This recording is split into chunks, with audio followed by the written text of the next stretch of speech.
Okay, so let me sit with this for a moment because what just came out of these cards is not what I was planning to open with.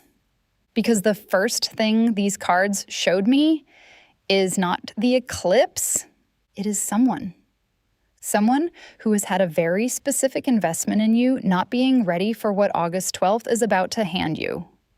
Someone who needed you uncertain, needed you second-guessing, needed you spending your energy on them instead of on what was actually building in your life.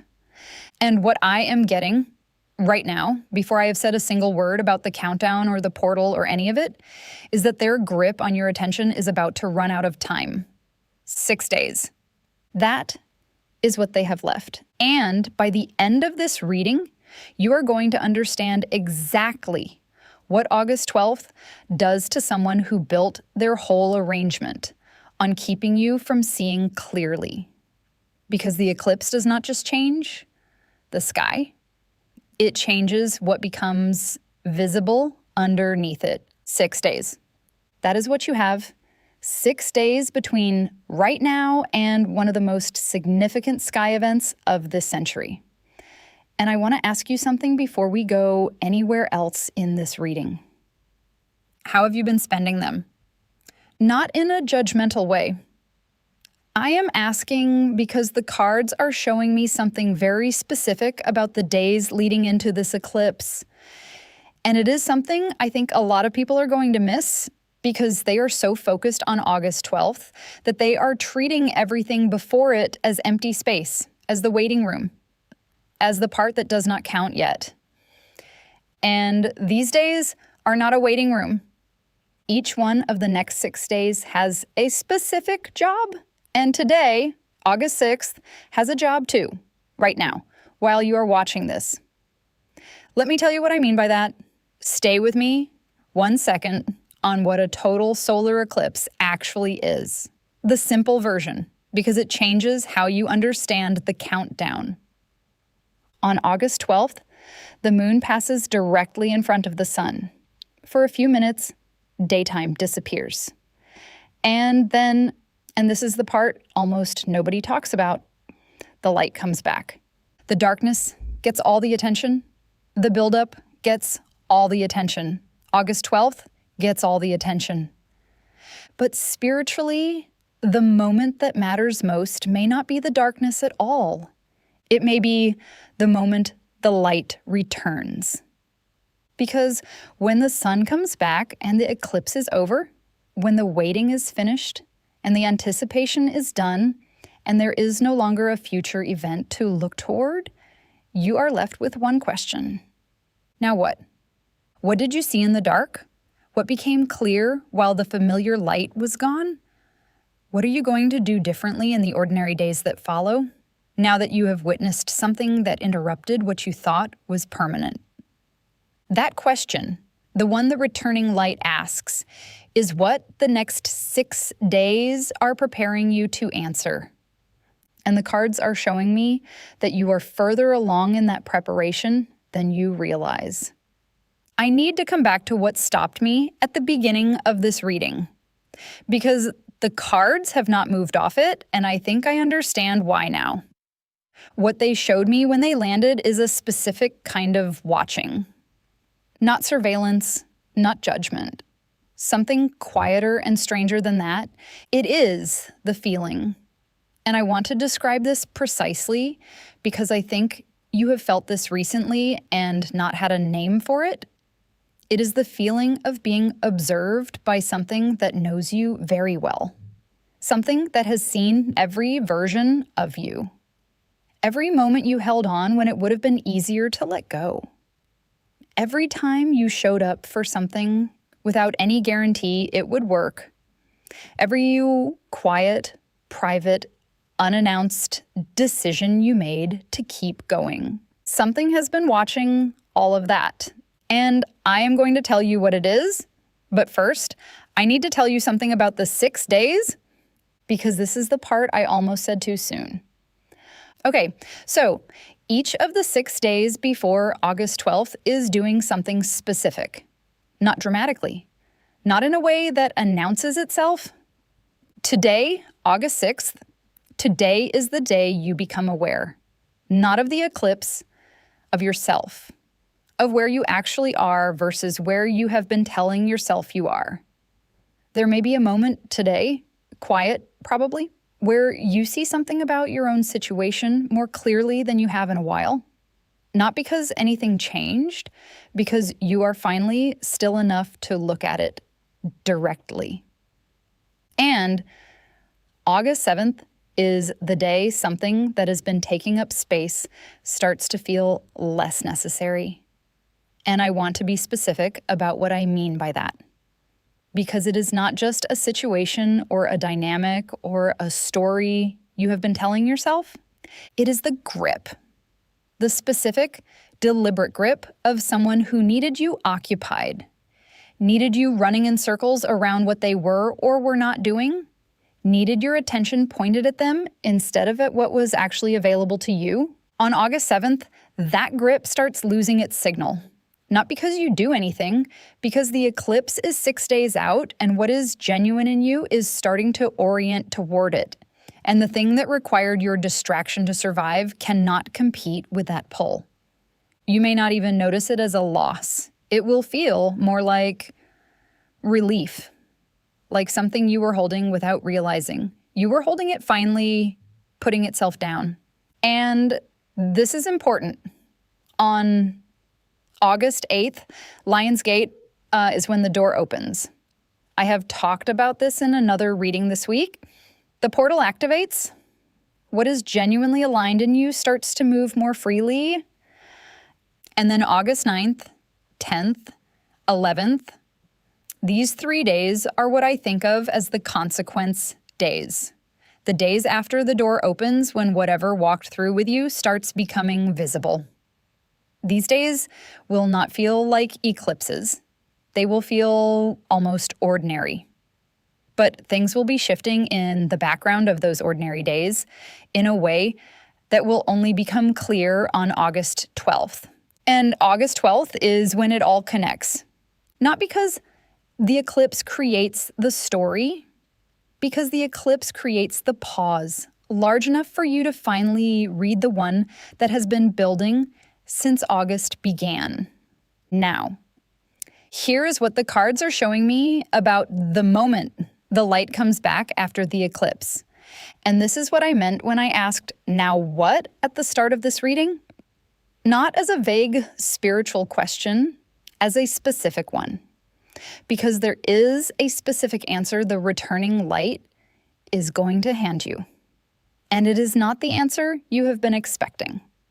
There is something you are going to understand in that moment when the sun returns and the darkness is over and everyone around you starts to look away from the sky that you have not been able to see clearly until that exact second. And it is not about the eclipse. It is not about astrology. It is not even about August. It is about how long you have been moving. What I mean by that is this. When the eclipse is over and you look at your life, at where you are right now versus where you were a year ago, 6 months ago, even 3 months ago, you are going to see movement you did not register while you were inside it. Because movement is like that. You cannot always see it while it is happening. You see it when you pause and look back from a different position. August 12th is that position. And the movement it is going to show you, the distance you have quietly covered while waiting for something dramatic to tell you that you were making progress, that movement is going to surprise you because it has been consistent in a way you have not given yourself credit for. You have been moving this whole time in the direction that matters, without the dramatic confirmation that would have made it feel more real. The eclipse does not create that movement. It just makes it impossible to miss. Now, I need to tell you what has been watching. And, okay, I need to say this carefully because I almost did not include it. I sat with it after the cards landed and I kept thinking, is this too much? Is this going to sound strange? Is this the kind of thing that loses people? And then I decided I would rather say it and have it not land for some of you than not say it and have the people it is actually for miss it entirely. So, what has been watching you is not a person.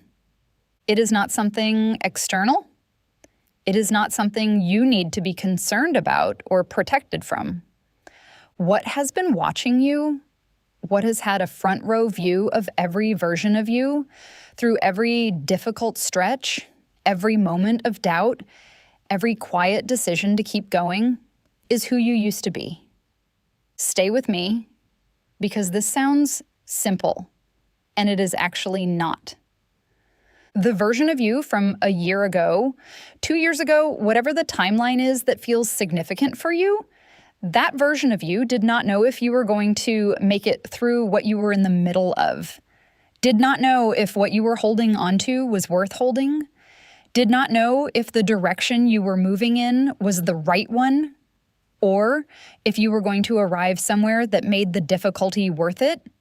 And that version of you watched something else, too. Watched someone try to make sure you did not make it. Watched someone who needed you uncertain do everything available to them to keep you that way.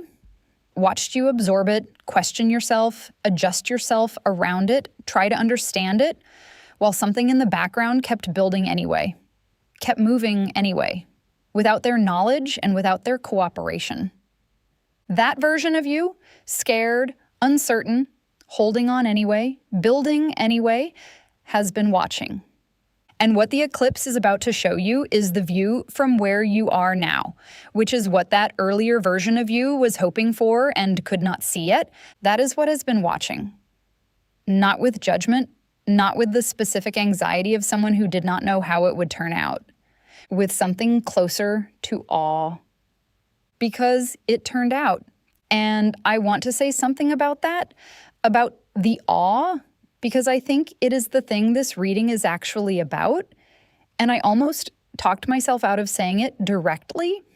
Remember the question the returning light asks, "Now what?" This is the answer. The version of you that was uncertain, that held on without knowing why, that kept moving without confirmation, that showed up for things that had not yet shown any sign of working. That version of you is going to look at where you were standing on August 12th and feel something it did not get to feel while it was happening. Relief. Not the relief of something being over. The relief of knowing it was worth it.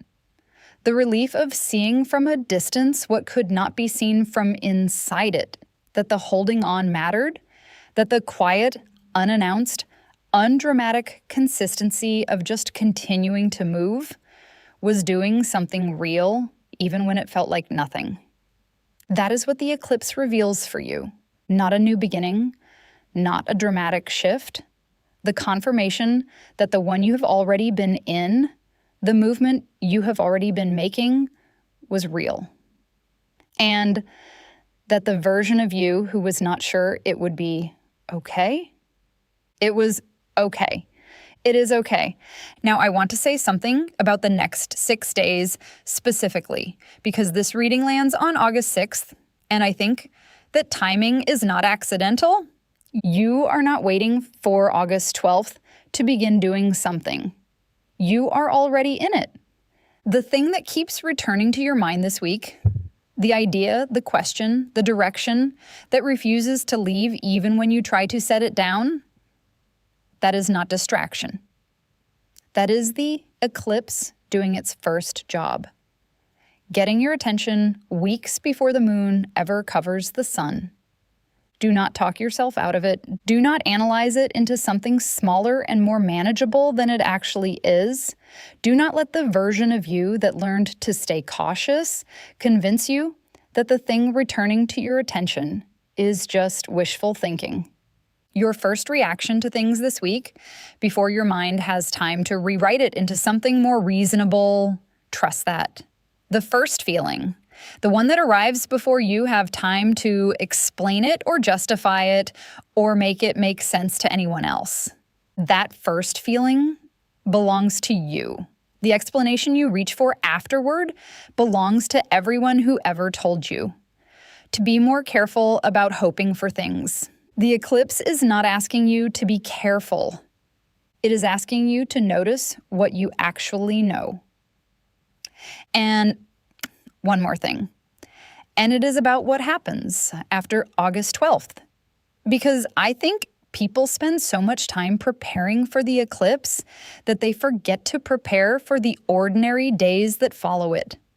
When the light comes back, when the eclipse is over and August 13th arrives and life looks roughly the same as it did before, do not immediately rush back into the exact habits and the exact speed and the exact way of moving through your day that you had before.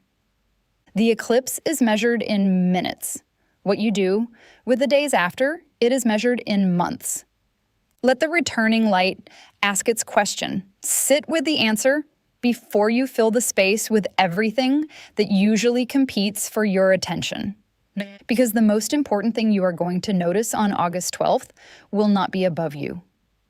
It will be something that has been developing quietly in your life while you were busy counting down.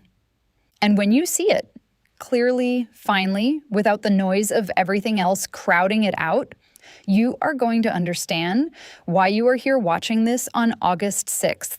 6 days early, paying attention, already moving. That is not an accident. Okay, so let me know in comments. Tell me what you have been moving toward that the eclipse is about to make visible. The thing that has been building quietly while you were waiting for something dramatic to confirm, it was real. Because I want to know what August 6th is surfacing for you. I will see you in the next one.